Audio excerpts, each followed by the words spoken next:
Hello, my name is Karsten Plutt. I am 9 years old and have lived in 3 different cities: Houston, Texas, London, UK, and Baku, Azerbaijan.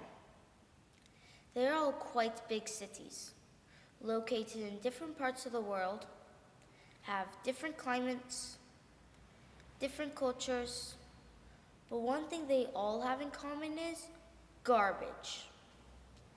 And I'm talking about a lot of garbage.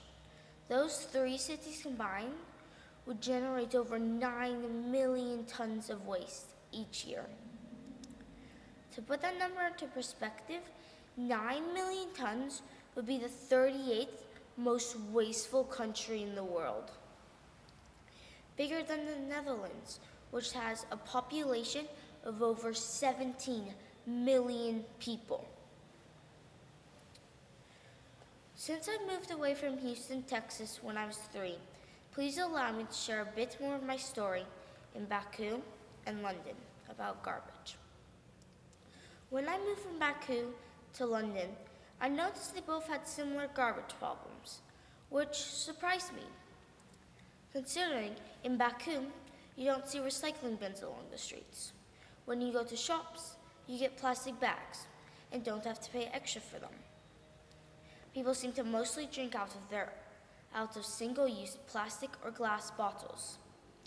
And the garbage collection is often impacted by high winds, so garbage is scattered everywhere. So it's common to walk around Baku and sadly see garbage lying around. On the other hand, in London, where I live now, there are well-established recycling programs, bins along the streets to properly dispose your garbage. People seem to mostly use their own multi-use fabric shopping bags, and you have to pay extra for a bag if you don't bring your own, discouraging the use of single-use plastic bags. Multi-use water bottles are common, like at school. Garbage is collected multiple times a week, and yet you still see garbage on the streets, and sadly in the River Thames. Comparing the garbage challenges I saw in Baku to what I see in London made me think, why is this happening in a city with so many programs to support proper disposal of garbage? According to a report released by the Department of Environment, Food and Rural Affairs, London collected nearly 3.7 million tons of garbage in 2016.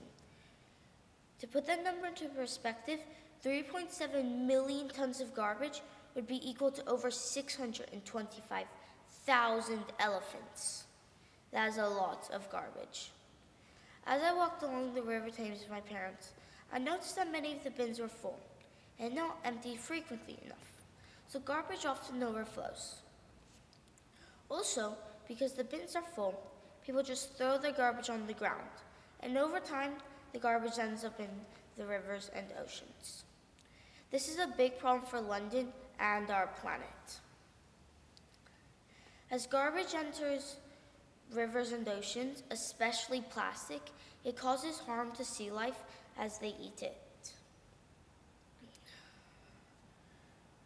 Right now, it is estimated that over 1 million plastic water bottles are used every minute globally, and over 90% of them are not recycled, which means there's a chance for plastic to enter our rivers and oceans.